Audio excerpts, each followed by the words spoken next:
नमस्कार दोस्तों। MS university के एसवाई बीकॉम सेमिस्टर नंबर 4 में जिन्होंने भी 7th नंबर के यानी कि इंटरडिसिप्लिनरी इलेक्टिव सब्जेक्ट के अंदर रिटेलिंग मैनेजमेंट ये सब्जेक्ट को सिलेक्ट किया है, उन लोगों को मैं बता दूं कि आज के सेशन से हम लोग इसका unit number 3 store management discussion start करने जा रहे हैं। और ये यूनिट के अंदर आपको टोटल 6 टॉपिक सिलेबस में है और ये सभी के सभी टॉपिक मैं आपको प्रॉपरली डिटेल में समझाने वाला हूं, जिसका आपको एग्जाम में काफी ज्यादा बेनिफिट मिलने वाला है। बहुत ही अच्छे से और इजीली आप सारी चीजें याद रख सकते हो और एग्जाम में बेहतरीन परफॉर्मेंस के साथ एक्सीलेंट रिजल्ट स्कोर कर सकते हो। अगर आगे के यूनिट 1 एंड 2 आप लोगों ने ना देखे हो तो वो हमारे साथ स्मार्ट स्टडीज एप्लीकेशन पर अवेलेबल है और इसके कुछ सेशन हमारे यूट्यूब चैनल पर भी अवेलेबल है। So, I welcome all the students to Sahas Institute of Commerce, your own personalized, high-tech and digital classes.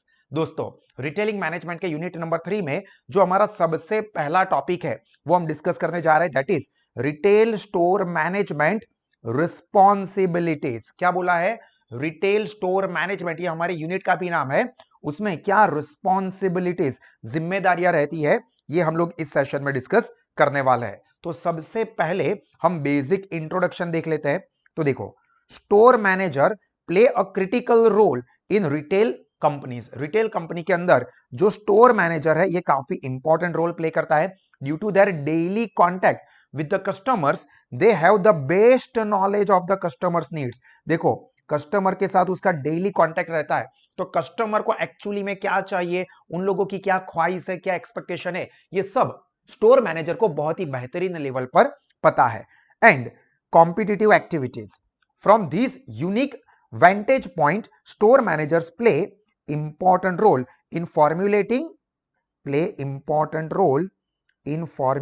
and executing retail strategy. ये जो यूनिक रोल है स्टोर मैनेजर का, जिसमें वो जो कंज्यूमर है उसके साथ डायरेक्ट कांटेक्ट में रहता है, जिससे कि कस्टमर के क्या एक्सपेक्टेशंस होते हैं वो सब उसको पता है, जिसकी वजह से ही वो इंपॉर्टेंट रोल प्ले करता है। किन चीजों में?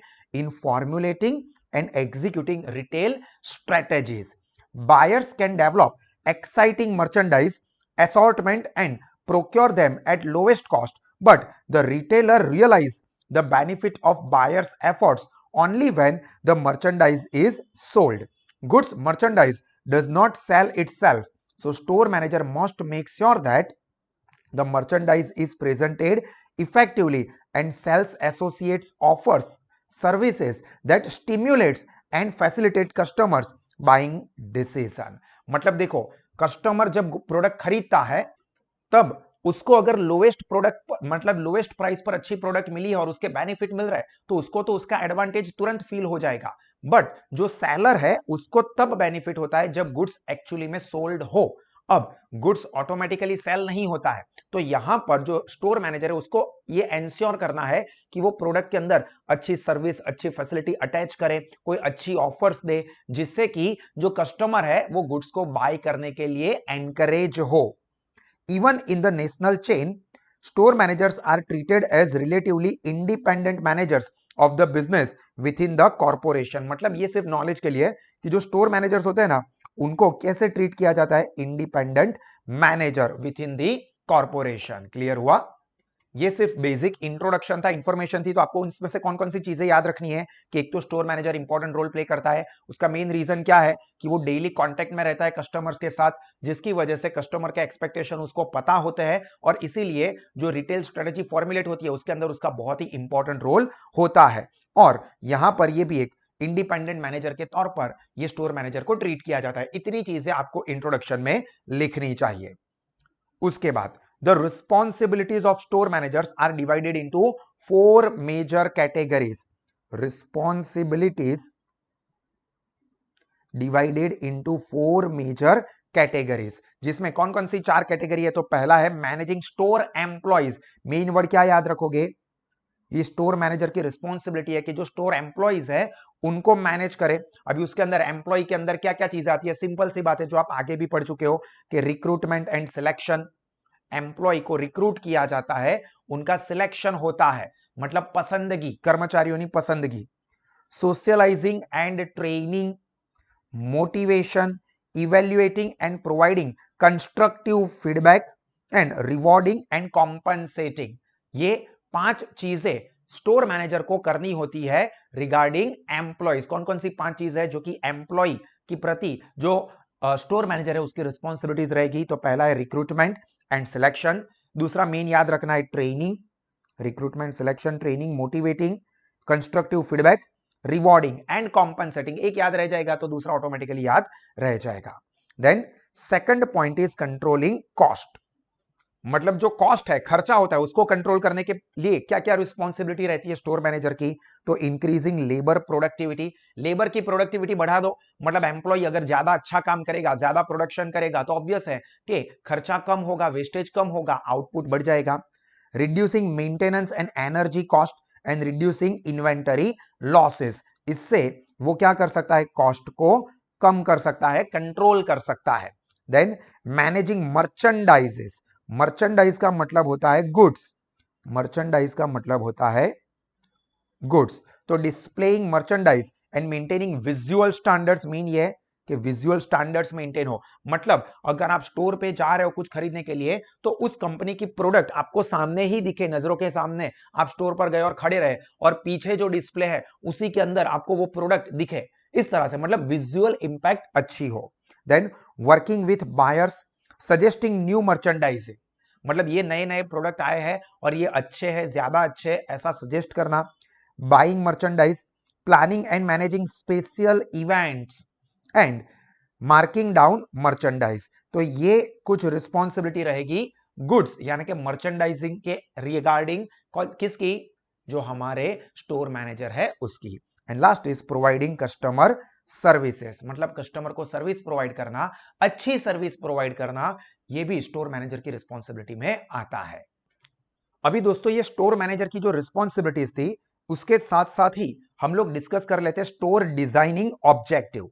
स्टोर डिजाइन ऑब्जेक्टिव ये भी आपको शॉर्ट क्वेश्चन में काम लग सकता है। तो देखो इसका basic introduction, the environment in stores, the design of the store, environment, design of the stores and presentation and location of मर्चेंडाइजेस, मतलब जो मर्चेंडाइज गुड्स है, हमारे आर्टिकल्स है, उसको किस तरह से प्रेजेंट किया गया है, लोकेट किया गया है, मतलब स्टोर में किस जगह पर उसको रखा है, किस तरह से डेकोरेटिव रखा हुआ है। In the stores have significant impact on shopping behaviour, अगर आप जा रहे हो और कोई प्रोडक्ट आपको अच्छे से प्रेजेंट की हुई दिखेगी स्टोर पर तो आपको वो खरीदने का मन हो सकता है। The design of a store can attract the customers to visit. The location increase the time they spend in the store at the site, the increase the merchandise they purchase. Store design can also have long-term effect on building the customer loyalty towards the retailer by enhancing the retailer's brand image and providing rewarding shopping experience that encourage the repeat visit, मतलब कि जो customer है वो बार बार repeat करे, वहां पर बार बार वापस आए, उसके लिए क्या जरूरी है कि जो स्टोर है उसकी डिजाइन अच्छी हो। उसका एक सिंपल सा एग्जांपल आप देखो कि कोई भी लाइक आप मैकडॉनल्ड के कोई भी स्टोर्स देखना, उसका जो डिजाइन है वो आपको ऑलमोस्ट सेम देखने को मिलेगा। इंटीरियर, उसका कलर कॉम्बिनेशन है, जो टेबल चेयर्स है वो सारी चीजें, या पापा लुइस पिज्जा में आप देखने जाते हो या कोई भी मैकडॉनल्ड में देखने के साथ साथ अगर आप बर्गर किंग देखो या डोमिनोज पिज्जा देखो तो आप देखना कि आपको सिमिलर टाइप का ही स्टोर डिजाइन देखने को मिलेगा, क्योंकि कस्टमर उसके साथ एसोसिएट फील करता है, कस्टमर की लॉयल्टी बढ़ती है और कस्टमर बार बार वहां पर वापस आ सकते हैं अगर वो स्टोर डिजाइन बहुत ही अच्छा है तो। The chapter concludes with an examination of how retailers use store design elements such as color, lighting, enhance the customer shopping experience। जो कि मैंने कहा ना कि आप देखोगे तो interior, table chair, colour, lighting कैसे रखनी है, वो सारी चीजें एक अच्छे लेवल पर स्टोर में डिजाइन करेंगे और फिर उनके सारे के सारे जो सिमिलर स्टोर्स होंगे उसमें सेम ही रखेंगे ताकि कस्टमर के साथ उनका एक एसोसिएशन बने। सम स्टोर डिजाइन ऑब्जेक्टिव्स आर, अब ये स्टोर डिजाइन करने के ऑब्जेक्टिव क्या है? कैसा भी स्टोर बना दो ना, प्रोडक्ट अच्छी होगी तो कस्टमर आएंगे ही ना। हाँ, प्रोडक्ट होगी तो कस्टमर आएंगे ही, बट उसके साथ साथ जरूरी है कि जो स्टोर है जहां पर आके कस्टमर प्रोडक्ट खरीदने वाला है वो स्टोर के अंदर अगर कस्टमर को अच्छी फीलिंग मिलेगी तो वो और प्रोडक्ट खरीद सकता है, बार बार आ सकता है। इसलिए ये स्टोर डिजाइन काफी इंपॉर्टेंट है। तो देखो स्टोर डिजाइनिंग के ऑब्जेक्टिव में क्या क्या चीजें है? Implement the retailers strategy, build loyalty by providing rewarding shopping experiences, increase the sales on visit, ये मोस्ट इंपॉर्टेंट है। Sales on visit, customer plan करके नहीं आया है, बट कस्टमर स्टोर पर आया और उसको वो प्रोडक्ट देख के मन हो गया खरीदने का, तो ये है कि अनप्लानेड सेल्स भी हो सकता है, ये सेल्स इंक्रीज होगा। Control the cost and meet the legal requirement, तो ये कुछ ऑब्जेक्टिव्स है स्टोर डिजाइन करने के। क्लियर? तो यहां पर दोस्तों हमारा ये जो पहला लेक्चर है रिटेलिंग स्टोर मैनेजमेंट का वो कंप्लीट हुआ। इसके सारे के सारे आगे के टॉपिक के वीडियो हमारे साहस स्मार्ट स्टडीज एप्लीकेशन पर मिल जाएंगे। तो जो भी स्टूडेंट्स ऐसे हैं जिन्होंने अभी तक साहस स्मार्ट स्टडीज ऐप को सब्सक्राइब नहीं किया है, तो वो साहस ऐप को सब्सक्राइब करें। उसमें आपको सभी सब्जेक्ट के, कंपलसरी भी और ऑप्शनल सब्जेक्ट है, बेस्ट क्वालिटी का एजुकेशन लोएस्ट फीस पर मिलता है। इसके अलावा साहस इंस्टीट्यूट स्टूडेंट्स को अलग अलग स्टडी ऑप्शंस ऑफर करता है, जिसमें पहला है offline smart classroom study programme, जिसमें आप हमारे जो ऑफलाइन सेंटर्स है, वाघोडिया रोड है, कारेलीबाग है, सयाजीगंज है, वहां पर आके हमारे एक्सपर्ट फैकल्टीज के साथ एक्सीलेंट एजुकेशन का एक्सपीरियंस कर सकते हो। इसके अलावा है ऑनलाइन लाइव डिजिटल क्लासेस, जिसमें आप कहीं से भी हमारे जो ऑफलाइन के लेक्चर्स है उसको लाइव अटेंड कर सकते हैं। और तीसरा है स्टूडेंट का फेवरेट साहस स्मार्ट स्टडीज ऐप। तीनों ही ऑप्शन में लोएस्ट फीस पर बेस्ट क्वालिटी के एजुकेशनल फीचर्स मिलते हैं, तो आप और आपके सारे के सारे फ्रेंड्स इसका बेनिफिट जरूर से लीजिए। इसके साथ साथ सभी सब्जेक्ट के study material, excellent study material, MS university के सिलेबस के हिसाब से अपडेटेड कंटेंट, वो भी आपको साहस इंस्टीट्यूट की तरफ से मिलता है, तो इसका बेनिफिट जरूर लीजिए। God bless you all. जय हिंद।